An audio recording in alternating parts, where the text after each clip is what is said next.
Welcome to another card review video because the Ashes of Outland has now released in Hearthstone.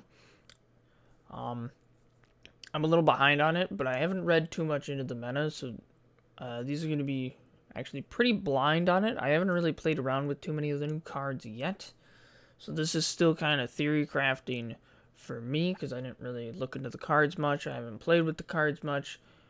And I mostly do wild, so I haven't really seen too much about it, and I haven't seen anyone really talk about it. So we're gonna kind of see what my thoughts are.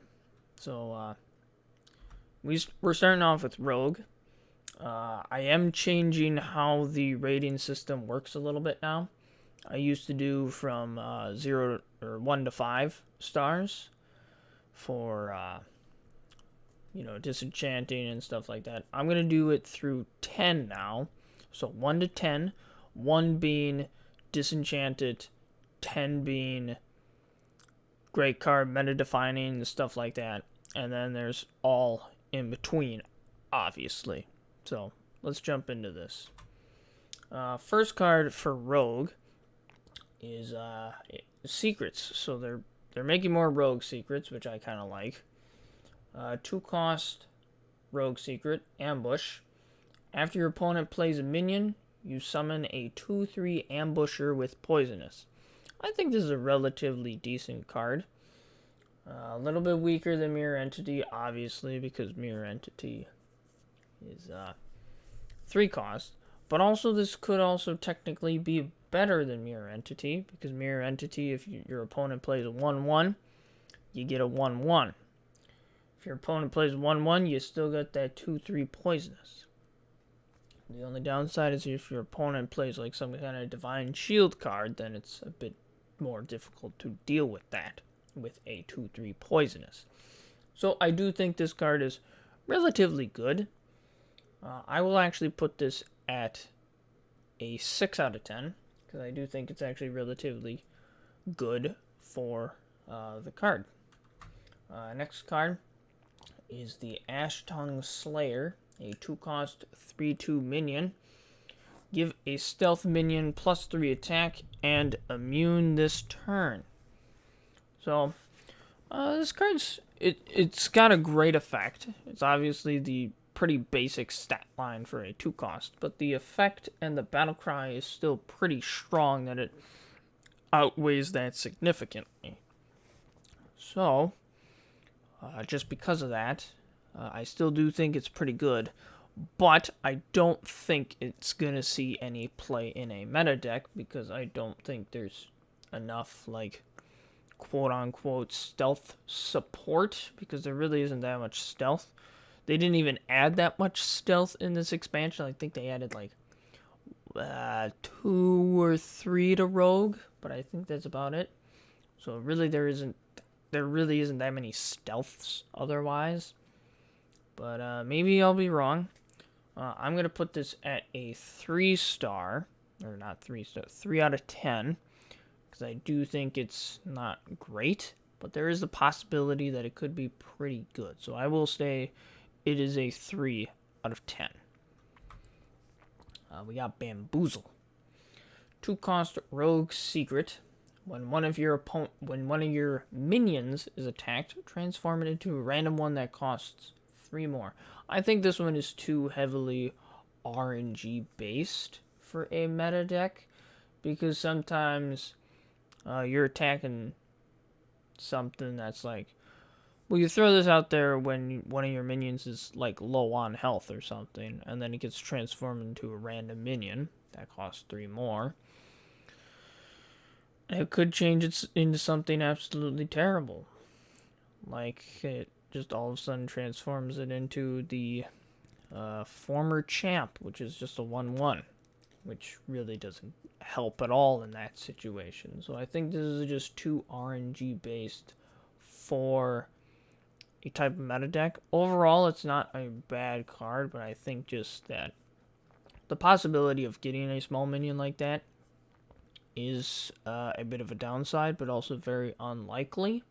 So it could still see play, But I will put this at a right in the middle on a 5 because it's still pretty good. It's just got those downsides that could happen. Spy Mistress. A 1-cost 3/1 with stealth. Honestly, a very good 1-cost that I have. Like, look at it. It's 1-cost 3/1 stealth. So it can't get shot by Mage's Fire Blast. It's better than any 2/1 that's a basic. So the 3/1 is just very good for a 1-cost. Not too much to say about it. I just think it's actually pretty good. I'm going to give it 7. A 7 out of 10. Just pretty strong. Blackjack Stunner. A 1-cost 1/2 minion. Battle cry if you control a secret. Return a minion to its owner's hand. It costs 2 more. Most likely you're going to target your opponent's minions because it costs 2 more. Just because Rogue doesn't have too many plentiful of secrets, I don't know if this is going to see play. Because they only have the secrets from this expansion. Because the old secrets that Rogue had have rotated out. Because that was back in, I believe it was Kobolds and Catacombs? Not 100% sure. It was either Kobolds and Catacombs or Mean Streets. I feel like it's Kobolds and Catacombs, though. That sounds more right. But, just there isn't that many secrets. Some of the secrets are good. Some of them are bad. Bamboozled's on the iffy side. Ambush is pretty decent.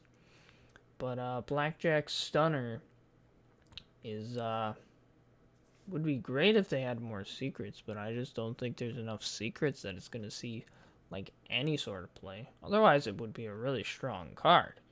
If it was some other kind of condition instead of controlling a secret. So because of that, I think I'm going to put it at a 4 out of 10. Just because it's too difficult to pull off. And it's really just a sap for a little cheaper with a body. So most likely people are just going to stick with sap if they want that, because this is too difficult to get. So Grayheart Sage. 3 costs 3/3. Battle cry if you control a stealth minion. Draw 2 cards. This could be good if you got a stealth out there.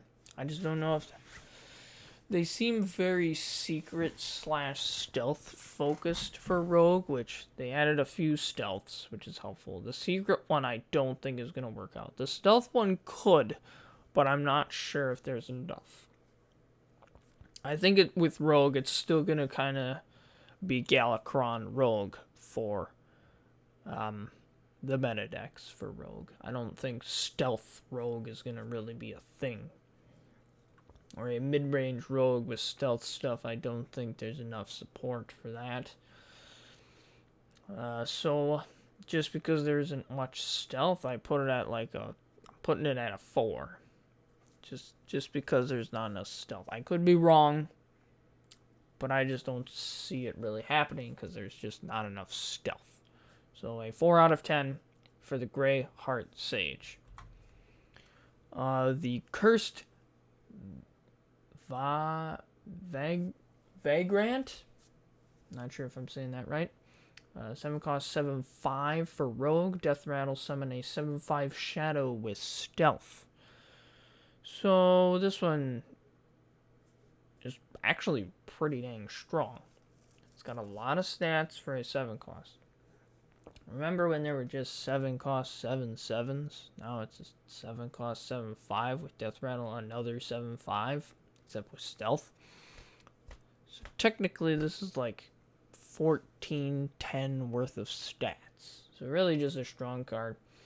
Even if you're not going for that stealth focused card, still super strong. Super good. I will give this a 7. It's a very good, strong card. Very solid. Could easily fit into some kind of rogue deck that just needs some bigger body to finish it off or something like that. Dirty Tricks, 2-cost secret for rogue.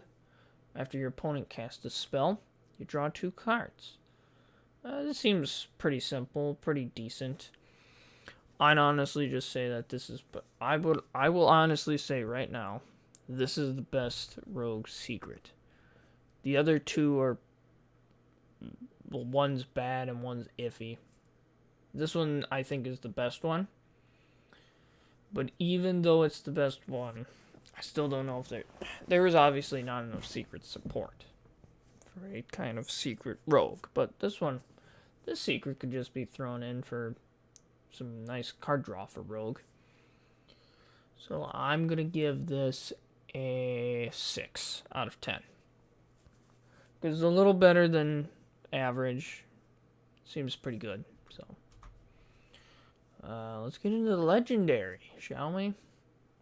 A 2-cost 1/5 minion, the Shadow Jeweler Hanar. After you play secret, discover a secret for a different class. It's a nice bigger health body because it cares more about just staying alive than attack, really. But there's just, like, yeah, you're going to play secret and you discover a secret from another class, and then you're hopefully going to play that secret. So this guy is maybe meant for, I guess, later, but then he's probably going to get killed, and then, like, you also have to have a secret to first get some benefit off in the first place, which is a bit more difficult. I don't see him necessarily seeing play because I don't see the secret package that they have created really to work necessarily. But otherwise, he is relatively fine. I'll just put him right down the middle at a 5 out of 10. So, 5 out of 10 for Shadow Jeweler Hanar. And the last rogue card is Akam. A 3-cost 3/4 minion with stealth, death rattle, shuffle Akam Prime into your deck. With Akam Prime is a 6-cost 6/5, permanently stealthed. So this is kind of why I see the stealth package maybe having more of an opportunity than the secret package, because the stealth package, like, this guy can just kind of sit there, and any card that goes, if you have a stealth minion, do this, and then you got this guy as an option to just kind of sit there and get that value then for you, or at least that is probably the intent of it, maybe, and kind of pick off weaker minions, and then once he's down to like 2 health or 1 health, he just goes face then, or he just always goes face all the time. So, and if your opponent has no answer for this, well, they're just gonna die eventually because of the 6/5 constantly hitting face, unless they have taunts or some type of AoE spells. So this card is, I think, pretty good, pretty strong. I'm gonna give it a 7 out of 10. Because I do think it's pretty strong. 7 out of 10 is like saying, hey, you're pretty good. So, I do think this card is, I think it could see some play. If there's a possibility of that, I think it will see play. But, that is the end of the rogue cards. Next time, I will be talking about Uther and the Paladin cards in the Ashes of Outland.